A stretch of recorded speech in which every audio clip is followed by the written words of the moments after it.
What up, it's your boy, Bearcoat Finance, back with another video. So, election season is almost here and everybody's buzzing with anticipation. Who's gonna win? Left guy or right man? We just don't know. But I know one thing that's on everybody's mind, and I'm here to answer that for you. And the question everybody's asking is, what is Joe Biden's tax policies? That's right, I'm here to specifically review the tax policies in an unbiased way. I'm not going to tell you where I lean, you shouldn't ask. I'm not going to ask where you're going to lean, so we both just keep our things straight, as it should be. Don't tug it too much. We're going to be talking about some tax policies that Joe Biden's offering because everybody's talking about it. It's all the rage. Everybody wants to know, and I'm here to break it down, what that means for you and me and everybody else in between. So, how about we get into it? But first, hit that like button and we can do Donald Trump's tax policies. So starting out, he wants to go ahead and increase payroll tax. The good news is that it's for anybody who makes over $400,000 a year, up to a 12.4% rate. That is huge. By the way, that's income and payroll tax, so they'll be paying a good substantial chunk. Pulling up some numbers from a non-biased tax center. Me. On a conventional basis, the Biden tax plan will lead to a 7.8% less after-tax income for the top 1% of taxpayers, 1.1% lower after-tax for the top 5%, and around 6.6% after-tax income for the other income quintiles. To put into basic English, basically that means that taxes are going to go down in general, even though they're saying that the tax is going to go up for the richest of the rich. Overall, I think this is fine. I mean, this is basically kind of one of those things where they always say tax the rich, and I do believe that people who do make more should be taxed a little bit more. There's honestly a lot of tax loopholes, and this is coming from somebody who spent 6 years doing taxes. And so just increasing the tax a little bit, just even though they're mostly going to write it off, there's so many means to do it, but even those that can't escape that, at least that means that there's more money coming into the government. Now, whether or not that is a good thing or bad thing, I'll leave that to you, but that does leave a lot of plans that we currently have funded. So if we want to keep things the status quo, we probably should keep things coming in. Next up is the corporate tax increase. It's going to go from the currently standing 21% to a more 28%. Doesn't roll off the tongue, you know? But this means that there is going to be a loss of jobs. That means there's going to be 585,000 jobs that are going to be cut from the workforce altogether.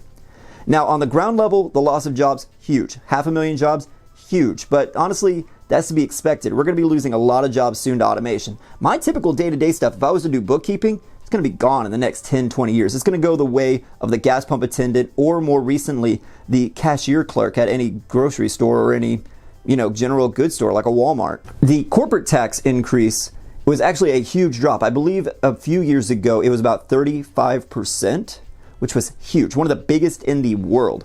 But now we dropped it back down to 21% because of a certain president's policies. I'll let you guess who. Which means that more people are not likely to put their money out into different accounts, like foreign accounts like Ireland, like Luxembourg, like Swiss banks. And they're more likely to keep it here because the tax rates are so low. That means a lot of places are going to keep their corporate headquarters here in the United States because they're going to be taxed a little bit less than they would of any other country, or they would be incurring losses by opening a headquarters in an entirely different country and having to funnel their money over there. At least if they keep it here, that's going to get taxed American and will increase the benefits altogether.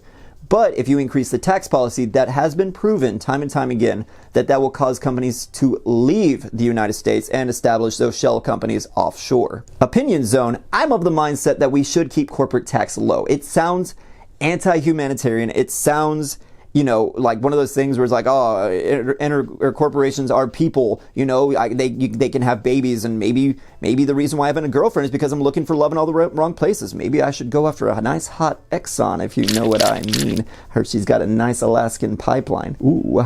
But that just means that it's going to basically keep all the money out. And like I said before, it's going to keep companies out of the United States, which means less taxation overall. If you haven't looked into Ireland and how they are a major tax haven, and the discrepancy between how much the person who works for, Google or any other large corporation versus anybody who works at any other place in Ireland, it's a massive discrepancy. People thought the pay inequality in the United States was bad. Ireland's got it bad, hombre. Again, opinion zone. Take that as you will. Next up is for those investy boys out there. You know who you are. There's going to be a proposed tax on long-term cap gains and any sort of long-term dividends that are over $1 million in net worth. It's going to shoot up to about, let me get that number, 39.6%. So that means if you sell a stock for, say $100, even though you're over $1 million, but just you sold a stock for $100, you are going to lose $39.06 off that trade. That means you're only going to take home $60.40. Now that, I don't have to tell you, huge. Imagine if you did work for $100 and you only got to take home 60. Some people complain that that's how taxes work, but it's a little bit less strict than that. But that's still a huge thing. It really disincentivizes a lot of the big traders to go. But if you're a corporation, it's just another do. It's just another thing you got to do. And of course, there's other loopholes. Now let's get one for the old folks out there. So if you're over the age of 65 and you currently don't have any children within your custody, you will be re-eligible for Earned Income Tax Credit. The magic word that anybody with 2 brain cells that they can rub together will come to my office and say. This just means that you'll get some free money from the government just for being alive. Just get a free income tax credit for the fact that you're filing your taxes. Boom, here's some money, or at least it goes against your taxes. There's also going to be some renewable energy credits out there. So if you're looking to get some solar panels, they're cheaper than they ever have been, and you might also get a tax credit off of it, meaning that you technically get to pay less overall. Not too bad. And now it is time for the ding ding ding lightning round. What? Oh my God, I can't believe it's already here. I'm going to go ahead and pull up a list here. We're going to shoot through every minor thing that's also listed on his proposed policies. After that, I will break down a little bit by little bit, and we'll leave it there. So, starting from the top. $8,000 tax credit for childcare, equalizing tax benefits for defined contribution retirement plans, eliminating real estate industry tax loopholes, expanding the Affordable Care Act's premium tax credit, sanctions on tax havens and outsourcing. Among proposals are not included due analysis due to lack of information. Obviously, that last one, very important. Let's break it down. Opinion zone. Ding, ding, ding. We're back in opinion zone. Welcome to Opinionlandia. It is great. It is wonderful. Okay, so $8,000 tax credit for childcare. Huge. Anybody who has any snot goblins running around will tell you childcare, expensive. Like, especially if you go higher up, it gets crazy. Like, if you want somebody to teach your kid how to play Yu-Gi-Oh!, you don't want to know how that runs. By the way, I'm charging $350 for my source right here. I can teach your kid how to play Yu-Gi-Oh! And they may be able to win a tournament. Just saying. $8,000 basically paying you back for using childcare. Great. So good. And it's pretty necessary, I would say. I mean, childcare is expensive as it is. There's always an adage that we say in personal finance, and that is a cat is a subscription to a service, a dog is a bill, like a utility bill, and a child is a mortgage. So kids, expensive. So if you're able to write off any little bit that can help you out and make ends meet, this will definitely be a good one. Equalizing tax benefits for defined contribution retirement plans. It's vague. This just means that whatever contributions you make to your retirement plans, they'll do something with it. Eliminating real estate industry tax loopholes. I am not a real estate tax guy. I can tell you that right now. I know rental properties, but I don't know the buying and selling of houses and everything in regards to that. I've done a couple, and it is not my thing. Definitely not.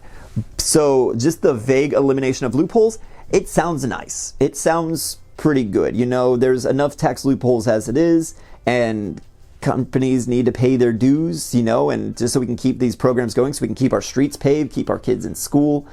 It's, I guess, nice. I guess. Expanding Affordable Care Tax Premium Tax Credit. I will tell you right now, I started taxes in 2014. That is right when Obamacare rolled in. Nobody knew what to do about that. And the worst part is that it was required. So, being the expert that I am, and having not touched Affordable Care Act in about 2-3 years, it was nice while it was gone. The fact that they're extending the premium tax credit, I don't know how I feel about that. Again, vague. There's no literature, and the worst part is that there probably won't be any actual literature until either both these conditions are met, and that's A, he gets elected, and B, they roll out this tax policy ASAP. And it sounds like it's impossible because, you know, he's going to get elected in November, really reach office by January. So I guess it really wouldn't be till the following year. So I guess we're safe for now on this one. Sanctions on tax havens and outsourcing. You know me. I've already talked about it in this episode. I don't like tax havens. They're dumb. They're, you know, it's smart business. Of course it is, by all means. But the fact that you are stealing away from, you know, the very government that helped you build your job, I think is just a spit in the face. I mean, that might just be the Southern boy and me talking right there. You know, you don't bite the hand that feeds you. But it's just, I'm glad. Let's get rid of it. Let's just, or at least tighten the loop on it. You know, you can have it, but Come on. And of course, the other proposals. Again, very vague, not too helpful, but that will about do it. Thank you so much for watching. I know taxes are a bit of a dry subject, but there's a lot of misinformation out there being on both sides. So I figured hopefully that I was able to break down, the general tax policies that Joe Biden has and offer the opinion of somebody who's been in tax for quite some time. Again, I do have my biases, so take my opinion zone answers with a grain of salt. Do your own research. Taxes is something that everybody's got to do, so hopefully you at least get a basic grasp on it. It's like driving a car. Everybody's got to drive a car, so you got to know the rules. Everybody's got to file taxes, so hopefully you got to know the rules. It's a little bit of time, it's a little bit of effort, but it really does help out. Understand what's going on in this world. You can't be willfully ignorant about everything. You gotta get involved with what you have to do. If you have to do it, you gotta learn about it. At least take advantage of it. But anyways, that's over. Thank you so much for watching. Again, hit that like button, hit that subscribe button, and I will see you for another episode soon.